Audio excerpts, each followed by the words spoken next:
Hello, dear students. I hope you would have watched all the previous videos of class 12th, first chapter, the last lesson from Flamingo book. And today we will try to answer our objective questions. Students, आशा है आप सभी जो है सो पहले upload किए हुए सभी वीडियोस को देख चुके होंगे जो लास्ट लेसन पर आधारित थे। और आज हम लोग ऑब्जेक्टिव टाइप क्वेश्चन करेंगे। यदि आप लोगों ने उन्हें अच्छे से किया होगा, सभी वीडियोस ठीक से देखे होंगे, तो आशा है आज आप सभी प्रश्नों का उत्तर सही से दे पाओगे और आंसर देने का कोशिश करना है। फिर मैं सभी क्वेश्चन का आंसर मैं दूंगा और ये ऑब्जेक्टिव टाइप क्वेश्चन है। सो चलिए स्टार्ट करते हैं। तो चलिए डियर स्टूडेंट्स, हम लोग स्टार्ट करते हैं द लास्ट लेसन का ऑब्जेक्टिव टाइप क्वेश्चन।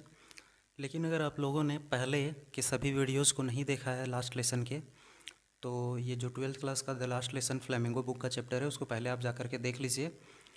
वो सभी वीडियोज़ अगर आप देख पाते हैं उसके कैरेक्टर्स के बारे में और कहानी जो इंग्लिश टू हिंदी एक्सप्लेनेशन है, तो आपको अच्छे से ये वीडियो समझ में आएगा और सभी आंसर आप दे पाएंगे। तो हम स्टार्ट करते हैं। फर्स्ट क्वेश्चन जो हमारे पास है वो है, who is the author of the story the last lesson. तो अल्फोंस डाउडेट इनके ऑथर हैं। सेकेंड क्वेश्चन है, what was the birth year of Alphonse Daudet. Alphonse Daudet का जो बर्थ ईयर है, यानी कि जन्म जो है वो कब हुआ था, तो 1840 में, जो ये नंबर ऑप्शन है 1840। थर्ड नंबर क्वेश्चन है, what was the death year of Alphonse Daudet. Alphonse Daudet की मृत्यु का वर्ष कौन सा था। उनकी मृत्यु जो है वो 1897 1897 में हुई थी, तो सी नंबर ऑप्शन सही है। फोर्थ नंबर क्वेश्चन है, what was the period of Franco Prussian war. Franco Prussian war का पीरियड क्या था, तो 1872 1871 के बीच में युद्ध हुआ था, तो ये ऑप्शन इसका सही है। फिफ्थ नंबर क्वेश्चन है, the winner of the Franco Prussian war was. Franco Prussian war के विनर कौन थे, तो प्रशिया इस वार को जीत जाता है फ्रांस से, तो ऑप्शन नंबर ये सही है। आगे हम लोग क्वेश्चन करते हैं। क्वेश्चन नंबर 6 जो है, by which leader Prussia was led in Franco Prussian war. Franco Prussian war में प्रशिया को कौन सा लीडर नेतृत्व किया था, प्रशिया का नेतृत्व कौन किया था, तो ऑप्शन नंबर सी बिस्मार्क इसका नेतृत्व किया था। In the period of Franco Prussian war Germany Poland and Austria was a part of. तो फ्रैंको प्रेशियन वार के टाइम पर 1870-71 का जो फ्रैंको प्रेशियन वार था, उस समय जर्मनी, पोलैंड और ऑस्ट्रिया किसके हिस्सा थे, तो ये तीनों मिला करके और प्रशिया कहलाते थे, तो ऑप्शन नंबर बी इसका सही होगा, प्रशिया। क्वेश्चन नंबर 8 है, which districts of France had passed into Prussian hands in the Franco Prussian war. Franco Prussian war में फ्रांस के कौन से दो डिस्ट्रिक्ट जो है वो प्रशिया के हाथों में चले गए थे, तो Alsace and Lorraine, option number ये, अल्सेस और लॉरेन दो डिस्ट्रिक्ट प्रशिया के हाथ में चले गए थे। क्वेश्चन नंबर 9 है, what is discussed in the story the last lesson. The last lesson story में क्या डिस्कस किया गया है, तो इसमें ये डिस्कस किया गया है, ऑप्शन नंबर ये सही है इसका, effect on the schools of a country when it is slaved. जब कोई भी कंट्री गुलाम हो जाता है तो उसके स्कूल्स पर क्या प्रभाव पड़ता है, ये चीज़ बताया गया है। अगला है question number 10, Alphonse Daudet was a French dash. Alphonse Daudet क्या थे, वो फ्रेंच के, तो ऑप्शन नंबर डी सही है, वो एक शॉर्ट स्टोरी राइटर थे और एक नॉवलिस्ट थे, यानी कि short story writer and a novelist, सही है इसका ऑप्शन। 11 नंबर क्वेश्चन है, French was in great dread of a scolding because. French जो है वो बहुत ज़्यादा डांटने के डर में था, क्यों, तो ऑप्शन नंबर सी इसका सही है, बोथ ये एंड बी। तो ये एंड बी क्या है, वो दोनों सही है। फर्स्ट है, ये नंबर में, he started very late for his school. वो अपना स्कूल जाने के लिए बहुत देर हो चुका था, बहुत देर से स्टार्ट किया था स्कूल जाने के लिए तैयारी। बी नंबर है, he did not know even the first word about the participle. वो पार्टिसिपल उसको याद करने के लिए मिला था और उसके बारे में कुछ भी नहीं जानता था, इस वजह से भी वो डरा हुआ था पिटाई और डांट से। क्वेश्चन नंबर 12 है, what did French think for a moment because of his scolding fright. डांटे जाने के डर से फ्रेंच जो है वो एक क्षण के लिए क्या सोचता है, तो ऑप्शन नंबर डी सही है, of running away and spending the day out of doors. वो चाहता है कि वो घर से भी चला जाए और स्कूल भी नहीं पहुँचे और पूरा का पूरा दिन जो है वो बाहर की तरफ बिता दे, किसी फील्ड में, किसी मैदान में। अब हम लोग आगे देखेंगे क्वेश्चन नंबर 13। तो 13 में है, where did France go that day finally. उस दिन जो है वो फ्रांस अंततः कहाँ पहुँचता है, तो वो लास्ट में जो है वो किसी तरह से अपने सभी भावनाओं पर कंट्रोल पाता है, जो उसको पढ़ने में मन नहीं लगता है और वो सीधा स्कूल पहुंच जाता है उस दिन अंत में। तो इसका ये नंबर ऑप्शन सही होगा, टू अ स्कूल। फिर 14th नंबर क्वेश्चन हम लोग पढ़ते हैं। What bad news had come from the town hall bulletin board for last 2 years। What bad news had come from the town hall bulletin board for last 2 years। पिछले 2 सालों से क्या बुरा news आया करता था उस बुलेटिन बोर्ड पर, जो टाउन हॉल का बुलेटिन बोर्ड था उस पर 1870 से 71 के बीच में क्या बैड न्यूज़ आया करता था।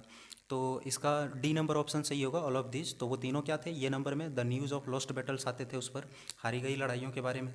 द ड्राफ्ट आते थे, यानी कि ड्राफ्ट का मतलब है कहाँ तक प्रशियन जो है वो फ्रांस वालों को खदेड़ दिए, कितने जगह को जीत लिए, इस चीज़ का न्यूज़ आता था। और थर्ड नंबर था the orders of commanding officers, उसी बुलेटिन बोर्ड से आता था, कमांडिंग ऑफिसर्स का ऑर्डर्स भी आता था। 15th नंबर क्वेश्चन है, who said to French don't go so fast bub, you will get to your school plenty of time. French को जो है वो कौन बोलता है कि तुम इतना फास्ट, इतना जल्दी से स्कूल मत जाओ, तुम्हारे पास स्कूल जाने के लिए बहुत समय है बाबू। तो ये चीज़ बोलता है कौन? इसका डी नंबर ऑप्शन सही है, all of them. Black Smith भी बोलता है, वाचटर भी वहाँ होता है, और वाचटर का अप्रेंटिस होता है वो भी बोलता है, तीनों बोलते हैं। 16 नंबर क्वेश्चन है, what did French think after being told don't go so fast bub, you will get to your school plenty of time by the blacksmith Wachter who was there with his apprentice. जो Wachter थे अपने apprentice के साथ, और black Smith वो जब French को बोलते हैं कि तुम जो है सो इतना जल्दी में स्कूल मत जाओ, तुम्हारे पास स्कूल जाने के लिए बहुत समय है, तो फ्रेंच जो है वो क्या सोचता है? तो फ्रेंच जो है सोचता है कि हम स्कूल से लेट हो गए हैं, इस वजह से सब बोल रहा है कि तुम स्कूल जल्दी मत जाओ क्योंकि तुम्हारे पास स्कूल जाने का बहुत सारा टाइम है। तो फ्रेंच को लगता है कि वो सब उसका मजाक उड़ा रहे हैं, तो इसका ये नंबर ऑप्शन सही है, that they were making fun of him. उसको ऐसा लगता है कि लिटिल फ्रेंच का वो सब मजाक उड़ा रहे हैं तीनों मिलके। अगला क्वेश्चन है हम लोगों का 17 number, which could be heard out in the street when school began. जब स्कूल चालू होता था तो गलियों तक क्या सुना जा सकता था, जो गांव की या शहर की गलियां थी वो क्या सुना जा सकता था वहाँ पे? तो ग्रेट बस्टल, ये सही है। Opening and closing of desk, ये भी सही है। Lessons repeated in unison, very loud and ruler of teacher rapping on the table. तो एक साथ मिल करके सब लेसन्स को पढ़ते थे सो ज़ोर ज़ोर से, और जो एम हैमल जो है वो अपना रूलर को बेंच पर बजाते रहते थे, रैपिंग करते रहते थे उस चीज़ का आवाज़। तो ऑल दिस सही हो जाएगा इसमें, ऑल दिस सही होगा ऑप्शन, क्योंकि तीनों में से तीनों चीज़ों की आवाज़ गलियों तक सुनी जा सकती थी। 18 नंबर क्वेश्चन है, why was French blessed and frightened. जो फ्रेंच है वो शर्मिंदा और डरा हुआ क्यों था, भयभीत क्यों था? तो इसका कारण होगा बोथ ये एंड बी, क्योंकि because he had to open the door and go in before everybody. क्योंकि जब वो स्कूल पहुंचता है लास्ट में तो उसको दरवाज़ा खुद से खोलना रहता है और सबके सामने से हो करके उसको अपने सीट पर जा कर के बैठना पड़ा था, इस वजह से वो जो है सो डरा हुआ था। और दूसरा नंबर क्वेश्चन ये है कि वो स्कूल जाने के लिए बहुत ज़्यादा लेट था। और एक और इसका आंसर है कि उसको पार्टिसिपल के बारे में कुछ याद नहीं था जो उसको होमवर्क में याद करने के लिए मिला था। तो ये 3 कारण हैं जिसकी वजह से फ्रेंच जो है वो डरा हुआ था। तो ऑप्शन बी एंड ये दोनों सही है, तो ऑप्शन नंबर सी सही होगा इसका। 19th नंबर क्वेश्चन है हम लोगों के पास, that day everything had to be. उस दिन सब चीज़ को क्या होना पड़ा था, कैसा हो गया था सब कुछ? तो ये नंबर ऑप्शन इसका सही है, as quiet as Sunday morning. सब कुछ संडे की सुबह जब स्कूल बंद होता है जिस तरह से शांत रहता था सब कुछ, उस तरह से उस दिन सब कुछ शांत था जबकि स्कूल खुला था उस दिन। फिर 20 नंबर क्वेश्चन है इसका, what happened with French when he reached the school. जब फ्रेंच जो है वो स्कूल पहुंचता है तो उसके साथ क्या होता है? तो पहले तो एम जब भी बात करते थे उस दिन के पहले, लास्ट लेसन के पहले, तो उससे बहुत ज़्यादा क्रैंकीनेस, रूड आवाज़ में बात करते थे, वो उसको डांटते थे हमेशा अच्छे से नहीं पढ़ने के लिए। लेकिन उस दिन जब वो स्कूल पहुंचता है तो इसके साथ एम हैमल बहुत काइंडली बात करते हैं। तो सी नंबर ऑप्शन सही है, M Hamel talked him very kindly, उसको बहुत अच्छे से उससे बात करते हैं। 21 नंबर क्वेश्चन है, on that day M Hamel was in his. M Hamel जो है वो उस दिन किस चीज़ में थे? तो बी नंबर ऑप्शन सही है इसका, beautiful green coat, frilled shirt and the little black silk cap which he use to wear only on inspection and prize days. वो जो है अपने ब्यूटीफुल हरे रंग के कोट में थे, फ्रिल्ड शर्ट में थे, और छोटी सी टोपी जो उनका ब्लैक कलर का सिल्क का बना हुआ था वो पहने हुए थे। जिसे वो हमेशा इंस्पेक्शन और प्राइस डेज में पहना करते थे। इसका ऑप्शन नंबर ये इसलिए नहीं होगा क्योंकि वहाँ पे लिखा है कि वो इसे डेली पहना करते थे, तो वो गलत है। वो इसे सिर्फ प्राइस डेज में या फिर इंस्पेक्शन के डेज में पहना करते थे। चलिए अब आगे क्वेश्चन देखते हैं 22 number. On that day whole school seemed, फिर है फिल इन द ब्लैंक्स करना है। तो स्ट्रेंज एंड सोलम से ही होगा, पूरा का पूरा स्कूल एकदम विचित्र और गंभीर नज़र आ रहा था। और ये लाइन जो है वो किताब में लिखा हुआ स्ट्रेंज एंड सोलम, तो इसी को भरना है हम लोगों को। वैसे इसमें सरप्राइज्ड एंड शॉक्ड जो है वो भी थोड़ा सा उचित लगता है, लेकिन ये किताब का लैंग्वेज नहीं है। किताब में स्ट्रेंज एंड सोलम लिखा है तो हम लोग इसी को करेंगे। व्हाट वर ऑलवेज एम्प्टी, हमेशा क्या खाली रहता था? तो आप लोगों को बता दिया गया है कि हमेशा जो है वो क्लासरूम का बैक बेंचेस खाली रहते थे, तो ऑप्शन नंबर सी सही होगा, द बैक बेंचेज। पीछे के जो बेंचेस थे वो हमेशा खाली रहते थे। अब करते हैं हम लोग question number 24। Who were sitting quietly like a student on the back benches of the classroom on that day. उस दिन जो है वो क्लासरूम के सबसे पीछे के जो खाली बेंच रहते थे उस पर कौन बैठे हुए थे? तो इसका ऑप्शन में डी नंबर सही होगा, the villagers with old Hauser, farmer mayor and the postmaster. Postmaster, farmer mayor जो थे वो, और ओल्ड हाउसर विलेजर्स के साथ बैठे हुए थे। ऑप्शन नंबर डी सही है। वैसे ये बी सी तीनों भी सही है, लेकिन तीनों में एक एक चीज़ ही लिखा है, और डी नंबर में से सब लिखा है जितने लोग बैठे थे। चलिए अब आगे करते हैं 25 number question. Who was sitting with his 3 cornered hat on the back benches. Sorry, यहाँ देखिए बेंचेज होगा, ब्रांचेज लिखा हुआ है, लेकिन वहाँ पे बेंचेज कर लेना है आप लोगों को। 25 नंबर क्वेश्चन में मिस टाइप हुआ है वो, तो इसका ऑप्शन ये सही होगा, ओल्ड हाउसर। ओल्ड हाउसर जो है वो अपने 3 त्रिकोण टोपी के साथ पीछे के बेंच में बैठे हुए थे। Who had bought an old primer, old primer यानी कि ओल्ड प्राइमर का जो बुक था, जो शुरुआती दौर का किताब होता है हम लोगों का, वो कौन लाया हुआ था? तो ओल्ड हाउसर ही लाए हुए थे, तो ऑप्शन नंबर ये सही होगा, ओल्ड हाउसर जो है वो प्राइमर बुक लाए हुए थे। 27 नंबर क्वेश्चन है, which type of tone M Hamel use for little French. Little French को हमेशा जो है वो एम हैमल कैसी आवाज़ में बात करते थे? तो grave and gentle tone. Grave and gentle tone का मतलब है थोड़ा सा भारी आवाज़ में, और एक स्ट्रिक्ट इंसान जिस तरह से बात करता है उस तरह की आवाज़ में वो बात किया करते थे। What was the order that had come from Berlin. Berlin से क्या ऑर्डर आया था कि अब जो है वो जर्मन लैंग्वेजेस सिर्फ अल्सेस और लॉरेन के डिस्ट्रिक्ट में पढ़ाया जाएगा, क्योंकि वो प्रसिया के गुलाम हो गए हैं और वहाँ का लैंग्वेज जर्मन है। तो यही आया था बुलेटिन बोर्ड पर बर्लिन से, उस दिन ऑर्डर आया था जो। What which did M Hamel express to the class in its last lesson. 29 number question है कि जब एम हैमल का लास्ट लेसन वो अपना क्लास में देते हैं तो उस दिन जो है वो लोगों के सामने क्या इच्छा जाहिर करते हैं? तो वो ये इच्छा जाहिर करते हैं कि उनका ये अंतिम क्लास है और सब लोग बहुत ही ध्यान से पढ़ें और सुने उसके क्लास को। तो वो जो है वो इसका ऑप्शन हो जाएगा, ऑप्शन नंबर ये, टू बी वेरी अटेंटिव। अब चलिए question number 30। What wretches had been put up on the bulletin board at the town hall that day. उस दिन जो है वो टाउन हॉल के बुलेटिन बोर्ड पर क्या गलत चीज़ लगा हुआ था? तो क्या गलत चीज़ लगा हुआ था इसके बारे में फ्रेंच को पता नहीं था। वैसे 3 चीज़ उसके बारे में पता था पहले से कि यही सब चीज़ आया था, जो bad news of lost battles था, द ड्राफ्ट था, the order of commanding officers था, ये सब कुछ आता था। ये उसको पहले से पता था कि ये सभी बुरा न्यूज़ जो है वो उसी बुलेटिन बोर्ड पर आता था, लेकिन आज ऐसा नहीं था।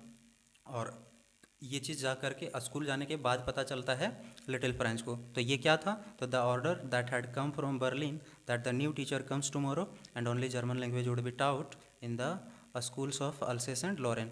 तो उस दिन बुलेटिन बोर्ड पर यही आया था कि अब जो है वो बर्लिन से नए टीचर आएंगे अगले दिन से, और ये एम का लास्ट क्लास होगा और अल्सेस में, और वहाँ पे अल्सेस के स्कूल्स में सिर्फ और लॉरेन के स्कूल में सिर्फ जर्मन लैंग्वेज में पढ़ाया जाएगा। चलिए question number 31। What made French forget about crankiness nature and ruler of M Hamel. M Hamel का जो क्रैंकीनेस था, रूढ़ स्वभाव था, और उसके रूलर के बारे में, जो रूलर का डर था, उस चीज़ के बारे में लिटिल फ्रेंच को ऐसा क्या हुआ कि भुला दिया? तो लिटिल फ्रेंच को जब पता चलता है कि एम हैमल छोड़ करके जाने वाले हैं स्कूल, तो वो बहुत भावुक हो जाता है और एम हैमल के प्रति उसका भाव जो है वो अच्छा हो जाता है, और वो जो है सो मतलब अब ये चीज़ लगने लगता है उसको कि अब उसको कौन पढ़ाएगा। और अभी तक ठीक से वो पढ़ नहीं पाया था जर्मन लैंग्वेज को, ना सॉरी फ्रेंच लैंग्वेज को नहीं पढ़ पाया था ठीक से, वो अभी तक सीख नहीं पाया था, ना तो लिखना ना तो बोलना अच्छे से। तो और इस वजह से जो है वो एम हेमल, यानी कि इसका सी नंबर ऑप्शन सही होगा, the idea of M Hamel's leaving. जो एम हेमल जाने वाले थे छोड़ के अल्सिस को, इस चीज़ से जो है वो फ्रेंच जो है उसके क्रैंकीनेस स्वभाव और उनके रूलर को भूल जाता है। अब अगला क्वेश्चन है हम लोगों के पास 32 number, why was the villagers sitting in the back of the room. Classroom के सबसे पीछे जा करके जो गांव के लोग थे वो क्यों बैठे हुए थे, तो इसका ऑप्शन नंबर डी सही होगा, ऑल दीज। तो हम लोग तीनों को देख लेते हैं। ऑप्शन नंबर ये में है, because they were sorry that they had not gone to a school more. क्योंकि वो जो है वो स्कूल बहुत ज़्यादा गए नहीं थे, इस वजह से वो अपने आप में खेद प्रकट कर रहे थे कि वो स्कूल नहीं जा पाए थे, तो आकर के बैठे थे लास्ट क्लास में कि काश वो भी कभी पढ़ लिए होते। बी नंबर ऑप्शन में इसका है, because they had come to thank M Hamel for his 40 years faithful service. और बी नंबर भी सही है, क्योंकि लोग वहाँ इसलिए भी आए थे क्योंकि वो सब जो है वो 40 सालों के सेवा के लिए एम हेमल को धन्यवाद करना चाहते थे। सी नंबर है, because they had to show their respect for his country that was theirs no more. उस अब अगला को जो हम लोगों का ऑप्शन है वो ये है कि वो जो है अपने देश के प्रति अपना प्रेम दिखाने के लिए आए थे, जो उनका देश अब बहुत ज़्यादा दिन तक के लिए बचा नहीं था। तो इसका ऑप्शन डी होगा, ऑल दिस, क्योंकि ये तीनों में से तीनों सही है। यहाँ पे एक चीज़ और सीखने का है, पहले जो है वो हमारा क्वेश्चन आंसर जो होता था वो बहुत ज़्यादा लंबा नहीं पूछता था, 2 नंबर के क्वेश्चन होते थे और हमें 40 से 60 वर्ड के बीच में लिखना पड़ता था। तो उस कंडीशन में देखिए ये लॉन्ग टाइप आंसर में भी अगर हम लोगों को पूछता कि विलेजर्स जो है वो पीछे के बेंच में क्यों बैठे थे, तो ये 2 नंबर हमें मिल जाता। अगर ये तीनों में से तीनों पॉइंट को लिख देते तो इतना ही लंबा लिखना पड़ता था। लेकिन अब का जो थोड़ा सा बोर्ड जो है वो लिखने का तरीका है बदल दिया है, अब 3 नंबर या 2 नंबर का क्वेश्चन देता है और उसे 150 शब्दों तक में लिखने के लिए कहता है। तो इसके लिए अब जो है क्वेश्चन आंसर रटना या फिर पॉइंट वाइज पढ़ना जो है वो बहुत ज़्यादा जो है वो लिख आंसर राइटिंग में मदद होने वाला है नहीं। तो इसके लिए पूरी तैयारी है, और अब जो है सो इसके लिए ट्रांसलेशन बहुत ज़रूरी हो जाता है। तो हम लोग रोज़ जो है सो राइटिंग प्रैक्टिस करेंगे, क्वेश्चन आंसर भी, और राइटिंग सेक्शन का जो लेटर वगैरह होगा, नोटिस वगैरह, वो सब का भी। तो उसके लिए भी वीडियोस अपलोड होंगे अब, और चैप्टर वाइज वीडियोस तो अपलोड होंगे ही। तो सारे चैप्टर को पहले आशा है कि ख़त्म कर दिया जाएगा या फिर कुछ चैप्टर्स को ख़त्म कर दिया जाएगा, उसके बाद हम लोग सभी चैप्टर का एक करके आंसर राइटिंग करते जाएंगे।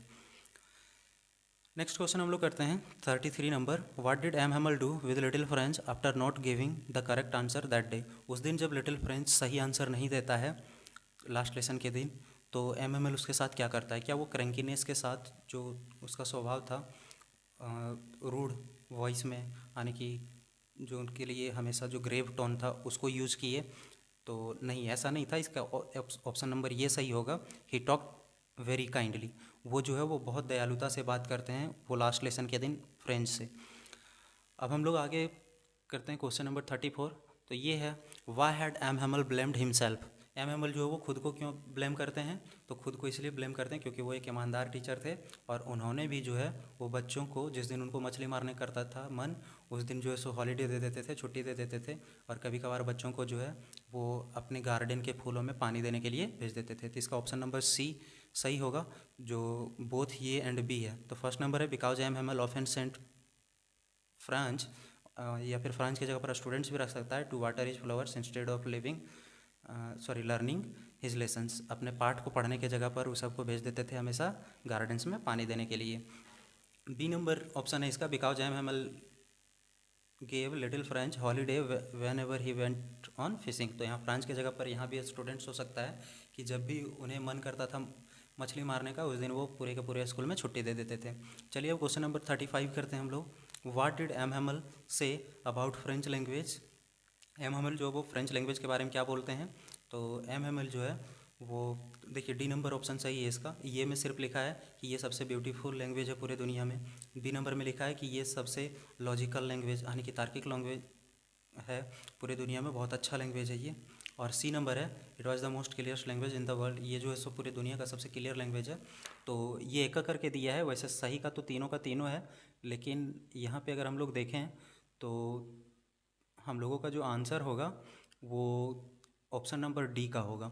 ऑप्शन नंबर डी इसलिए क्योंकि इसमें सब में से सब दिया है, it was the most beautiful, the clearest, the most logical language in the world. तो तीनों में से तीनों इसमें दिया है, तो ऑप्शन नंबर डी सही होगा। वैसे ये बी सी दोनों सही, लेकिन उसमें सिर्फ एक चीज़ दिया हुआ है। चलिए अब क्वेश्चन नंबर 36 करते हैं हम लोग। 36 में है, when is our language become a key to come out of slavery और प्रिजन। हमारा जो भाषा है वो हमारी भाषा कब जो है वो गुलामी से या फिर जेल से बाहर आने में मदद करती है। तो जब हम लोग गुलाम होते हैं, तो इसका ऑप्शन नंबर ये सही होगा, व्हेन वी आर इंस्लेव्ड, जब हम लोग गुलाम होते हैं। अब चलिए क्वेश्चन नंबर 37 करते हैं। Why was French amazed after learning his last lesson. French जो है वो अपना लास्ट लेसन याद करते समय आश्चर्यचकित क्यों था? क्योंकि उसको सब कुछ बहुत ईजिली समझ में आ गया और उसको लगता है कि शायद वो पहले ठीक से पढ़ा नहीं था या फिर जो एम हेमल हैं वो ठीक से उसको कभी पहले पढ़ाए नहीं थे। लेकिन ऐसा नहीं था, वो खुद ध्यान दे करके पढ़ा था, इसके वजह से समझ में आया था, आज उसका ध्यान पूरा पूरा था। तो इसका ऑप्शन नंबर ये सही होगा, because he could understand his lessons very well, क्योंकि वो अपना जो लेसन है उसको बहुत अच्छे से समझ पाया था। चलिए क्वेश्चन नंबर 38 करते हैं। How did M Hamel explain his last lesson. M Hamel जो है वो अपने लास्ट लेसन को किस तरह से एक्सप्लेन करते हैं? तो वो अपने लास्ट लेसन को ऐसा एक्सप्लेन करते हैं जैसे कि एक बेचारा आदमी जिसके पास जो कुछ भी है, जितना वो जानता है, वो सारा का सारा एक ही दिन में सबके दिमाग में फिट कर देना चाहता है और सब कुछ दे देना चाहता है। तो इसका ऑप्शन नंबर ये सही होगा, as if the poor man wanted to give all he had. जैसे कि एक व्यक्ति के पास जो कुछ भी हो और एक मजबूर व्यक्ति के पास जो कुछ भी हो, वो सब कुछ सारा चीज़ अपना दे देना चाहता है किसी को। अब क्वेश्चन नंबर 39 करते हैं। What did M Hamel write to the blackboard at last. Last में जो है एम हेमल ब्लैक बोर्ड पर क्या लिखते हैं? तो वो लिखते हैं वाइवला फ्रांस, फ्रांस जिंदाबाद। तो इसका ऑप्शन नंबर बी होगा सही। और आगे हम लोग क्वेश्चन नंबर 40 करते हैं। What does the last lesson symbolise. जो लास्ट लेसन चैप्टर है वो क्या हम लोगों को संकेत करता है, क्या बताता है? तो इसका ऑप्शन नंबर डी सही होगा, loss of language and freedom. जो लास्ट लेसन चैप्टर है हम लोगों का वो ये बताता है कि किसी का भाषा खो जाता है वो, और किसी की आज़ादी स्वतंत्रता खो जाती है, तब लोगों को कैसा फील होता है, वहाँ के स्कूल पर क्या प्रभाव पड़ता है। तो ऑप्शन नंबर डी इसका सही है। अब हम लोग क्वेश्चन नंबर 41 करते हैं जो लॉन्ग टाइप है। What was the temptation and how did French resist it. तो इसका आंसर जो है सो हम लोग बाद में करेंगे, और रिटन वाला का पहले हम लोग ट्रांसलेशन ठीक से देख लेंगे, उसके बाद रिटन वाला सारा किया करेंगे। चैप्टर हम लोगों का कंटिन्यू रहेगा, लेकिन रिटन वाला क्वेश्चन का बाद में हम लोग करेंगे तैयारी। और ये बहुत ज़रूरी है क्योंकि हम लोग जो है सो 150 वर्ड तक के लिए प्रत्येक क्वेश्चन को रट नहीं सकते हैं, उसे लिख सकते हैं अगर हमें समझ में आ जाए पूरा चैप्टर। तो पहले आप चैप्टर पढ़िए, ऑब्जेक्टिव टाइप क्वेश्चन करिए, उसको कंप्लीट करते जाइए, और हम जो है सो साथ ही साथ आंसर राइटिंग के लिए पहले ट्रांसलेशन स्टार्ट करते हैं। उसका वीडियोज़ देखिए आप और अच्छे से पढ़िए, उसके बाद सारा का सारा चीज़ जब समझ में आ जाए तो हम लोग स्टार्ट कर देंगे आंसर राइटिंग पे। तो thank you and thanks for watching. Please share this video and subscribe channel and make subscribe from others. Thank you.